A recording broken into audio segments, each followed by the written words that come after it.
Un cordial saludo, mi nombre es Jocelyn Guzmán y soy del grado de sexto perito contador con orientación en computación. En esta ocasión les hablaré acerca de mi proyecto final de práctica supervisada.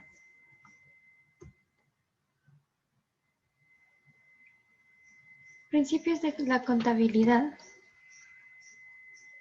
Los principios contables son pocos y representan las presunciones básicas sobre las que descansan las normas. Necesariamente se derivan de los factores económicos y políticos del medio ambiente, de las formas de pensar y de las costumbres de todos los segmentos de la comunidad que involucra al mundo de los negocios.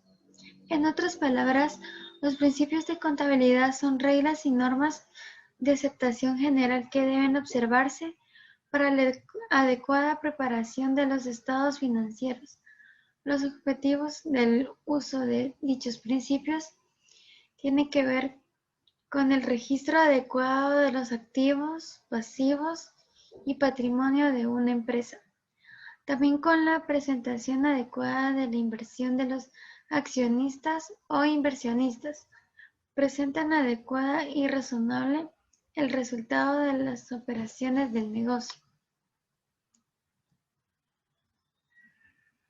En Guatemala, antes de la entrada en vigencia de las normas internacionales de contabilidad, se consideraban 11 principios básicos para preparar los estados financieros, los que se detallan a continuación. Entidad, negociación en marcha, unidad monetaria, conservatismo, sustancia antes que forma, costos históricos original, realización, periodo contable, revelación suficiente, importancia relativa, consistencia o uniformidad. Características cualitativas que determinan la utilidad de los estados financieros. Comprensibilidad. Indica que la información contenida en los mismos debe ser entendible para los usuarios, pero se supone que las personas deben tener cierto conocimiento razonable del negocio, de contabilidad y tener disposición para entender la información con razonable diligencia. Relevancia. La información tiene la cualidad de ser relevante cuando influye directamente en la toma de decisiones por parte de los usuarios de los estados financieros. Materialidad o importancia relativa. La información contable adquiere esta característica porque si se omite algo o si se presenta de manera errónea puede influir significativamente en las decisiones de los usuarios de los estados financieros. Fiabilidad. Es la cualidad que posee la información contable porque está libre de algún error material o del sesgo o perjuicio. Por lo tanto, los usuarios pueden estar seguros de que es la imagen fiel de lo que se pretende presentar. Presentación fiel. Característica que indica a una empresa que debe presentar en su información financiera y de manera fiel todas las transacciones y demás sucesos que pretenden dar a conocer. Neutralidad. La información que se incluye en los estados financieros debe estar libre de perjuicio o sesgos y no deben de influir en la toma de decisiones financieras premeditadas. Oportunidad. Esta característica se hace que la información tenga relevancia cuando no existen retrasos en la preparación y entrega de la información. La misma es útil para la toma de decisiones. Equilibrio entre coste y beneficio. Los beneficios que se obtienen deben exceder a costos derogados para la obtención de la información. Presentación razonable.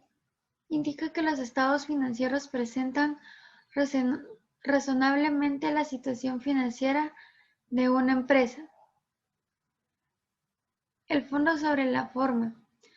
Las transacciones y demás sucesos deben de contabilizarse y presentarse de acuerdo con su fondo y realidad económica y no solo de acuerdo a lo que indica la legislación. Dirección de Contabilidad del Estado. Es la dependencia responsable de la consolidación, que la ejecución presupuestaria y de administrar el sistema de contabilidad integrada gubernamental en su calidad de órgano rector, dicta las normas, procedimientos contables, analiza la información y consolida los estados financieros de la Presidencia de la República, Ministerios de Estado, secretarias y otras dependencias del Ejecutivo en forma de oportunidad para la toma de decisiones. Funciones. Dictar las normas de contabilidad integrada gubernamental para el sector público no financiero, definir la metodología contable a aplicar, así como la periodicidad, la estructura y las características de los estados contables. 2.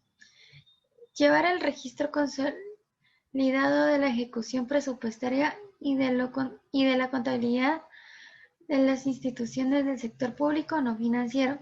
3. Implementar el sistema de contabilidad integrada gubernamental en las entidades del sector público no financiero, con el propósito de consolidar del registro patrimonial del Estado. 4.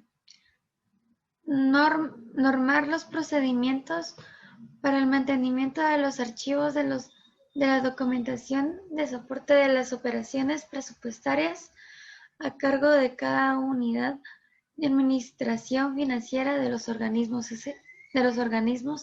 ejecutores del presupuesto. 5.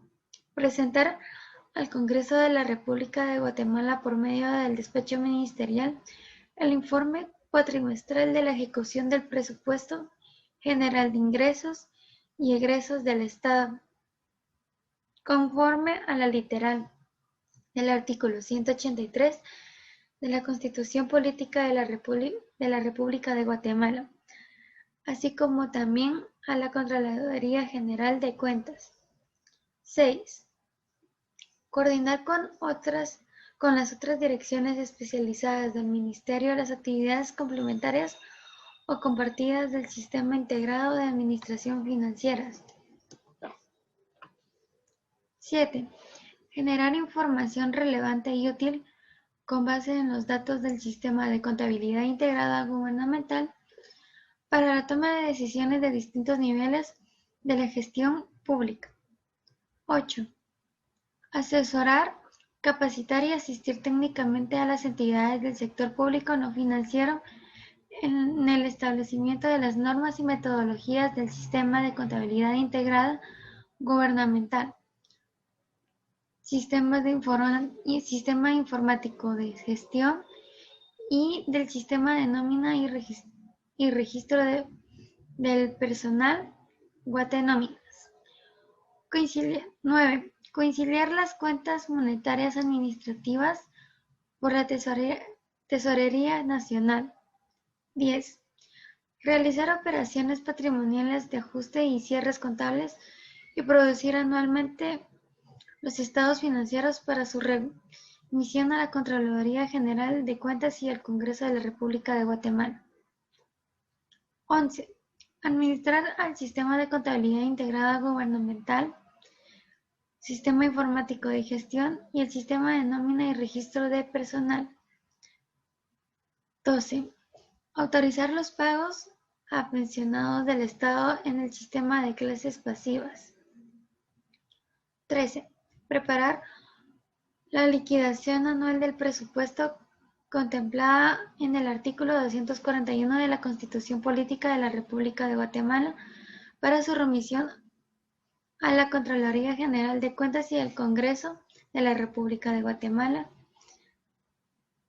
14. Emitir resoluciones en su ámbito de competencia y por último, 15. Desarrollar otras funciones que le sean asignadas por la ley y el despacho ministerial en el ámbito de su competencia. Etapas del presupuesto. El proceso presupuestario de Guatemala se divide en 4 grandes fases: formulación, aprobación, ejecución y políticos y por último control. A lo largo del ciclo presupuestario intervienen diferentes actores técnicos y políticos respaldados con el marco legal correspondiente con diferentes grados de participación a través de los organismos ejecutivos y legislativos. A continuación, se descartan las principales características y los actores clave de cada fase. Formulación. La formulación comienza entre enero y mayo de cada año, con la participación de la Comisión Técnica de las Finanzas Públicas, un ente asesor del ministro y viceministro de las Finanzas Públicas en materia de administración financiera, que fue creado por la Ley Orgánica del Presupuesto y su reglamento. Esta fase se desarrolla en 2 etapas consecutivas: la programación global y la institucional. Se caracterizan por ser las fases más reguladas, normadas y técnicas, donde se le otorga mayor poder al organismo ejecutivo que al legislativo. La primera etapa de la formulación transcurre durante el primer semestre de cada año y está a cargo de la Dirección Técnica del Presupuesto del Ministerio de Finanzas Públicas.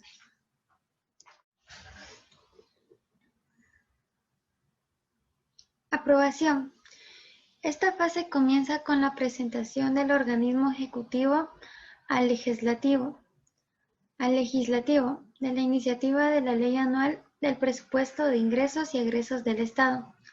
Por mandato constitucional, el plazo del Ejecutivo para presentarlo ante el Congreso de la República es a más tardar el 2 de septiembre de cada año. El Congreso podrá aprobar, modificar o rechazar a más tardar el 1 de diciembre del mismo año. En caso de que se agote el plazo límite establecido por la Constitución, vuelve a regir el presupuesto vigente en el ejercicio anterior, que puede ser modificado o ajustado con el Congreso a lo largo del año. La aprobación o no aprobación del presupuesto puede darse a través del proceso tradicional o bien de la declaratoria de urgencia nacional. Ambos procesos se detallan a continuación. Luego que se conoce en el Pleno de la iniciativa de la ley presentada por lo Ejecutivo, el primer paso es de decidir si el Congreso lo aprueba mediante la declaratoria de urgencia nacional con mayoría calificada, es decir, con votos favorables de por lo menos las 2/3 partes del total de diputados, 10, o si la traslada a la Comisión de Finanzas Públicas y Moneda para su análisis.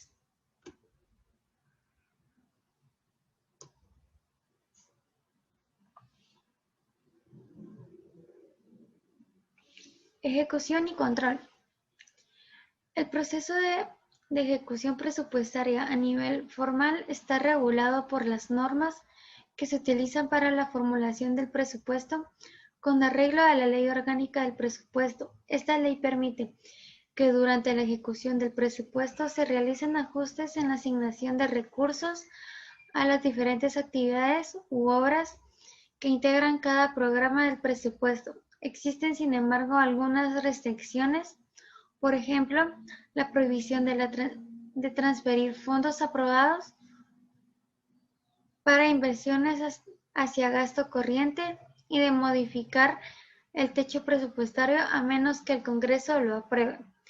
En los casos en que el Congreso no haya aprobado el presupuesto en una primera orden, las entidades contarán con un presupuesto desfinanciado, por lo que el MinFin tendrá que reordenar las fuentes de financiamiento de cada programa sobre la base de las prioridades establecidas en el presupuesto que el Congreso no aprobó.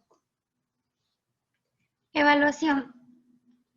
Aun cuando la legislación vigente ordena y facultad de las SEGLEPAN y a la CGC a evaluar la calidad del gasto público, la evaluación es la fase del proceso presupuestario más débil y menos desarrollada en Guatemala, pues ninguna de las entidades posee la capacidad institucional que brinda seguimientos y evaluación efectivos. Si bien la CGC cuenta con facultades legales como ente fiscalizador y sancionador, que se centra en fiscalizar los procedimientos a través de las auditorías, dejando de lado el análisis y la evaluación de la calidad del gasto y su impacto. Por consiguiente, los resultados en materia de la evaluación del presupuesto en este campo son insuficientes. Por su parte, el MinFin ha realizado esfuerzos por introducir algunos avances en materia de la evaluación a través de la CIAF. Incluyen la introducción de algunos indicadores y más recientemente en el proyecto de presupuesto del 2012.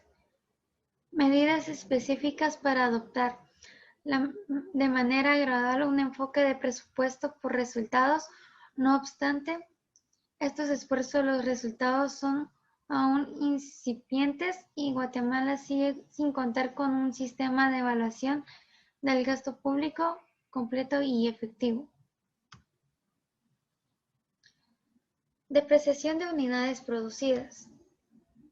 Consiste en distribuir el costo actualizado del bien en partes o fracciones desiguales durante sus años de vida útil estimados, aplicando una depreciación en función a la calidad de unidades producidas por el bien sin importar las horas trabajadas.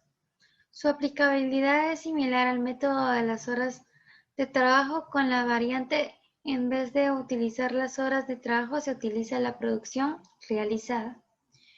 En este método es muy similar al de la línea recta también en cuanto se distribuye la depreciación de forma equitativa en cada uno de los periodos. Para determinar la depreciación por este método se divide en primer lugar el valor del activo por el número de unidades que puede producir durante toda su vida útil. Método de depreciación. Los métodos de depreciación son los diferentes procedimientos de cálculo a través de los cuales se trata de lograr la distribución del costo de un activo fijo en los periodos que comprende su vida probable, para obtener la posible recuperación gradual de la inversión efectuada, así como los objetivos que circunstancialmente lo logran alcanzar mediante la depreciación. El problema de la depreciación es de carácter técnico, por lo tanto, para su solución el contador debe ser asesorado por peritos, ingenieros, arquitectos, economistas, entre otros, para que, tomado en cuenta los estudios que le proporcionen y datos tales como este costo del activo, de que se trate la intensidad de trabajo a que se piense someter de acuerdo con las políticas de la empresa, los planes que se adapten en lo referente a mantenimiento o posibles cambios de producción, las condiciones climatológicas, entre otras. Después de su estudio minucioso, elija el método más conveniente, así que es el contador quien un último término tendrá que decidirlo. Cualquiera que sea el método que se elija, se requieran los siguientes elementos: base de depreciación, vida probable de servicio, valor de desecho o salvamente, y en ocasiones la tasa de interés. La base de depreciación es generalmente el costo original. Como excepción, se puede usar otra base de acuerdo con las circunstancias que sean necesarias. La vida probable de servicio es una cantidad estimada de la duración del bien que puede representar en unidades de tiempo como años, meses, en unidades de funcionamiento como horas de maquinaria, en unidades de producción como piezas, kilos, metros, litros, entre otros. El valor de desecho es la cantidad que se estima puede recuperarse al fin de la vida o de servicio del bien. Puede no existir este valor, por lo que existe la tendencia de no considerarlo al calcular la depreciación. La tasa de interés es un tanto por ciento fijado generalmente con la base en el rendimiento de las intervenciones. Se utiliza para el cálculo de la depreciación en los métodos de interés compuesto y representa la utilidad que se podría obtener al hacer una inversión determinada. Espero que haya sido de su agrado. Muchas gracias.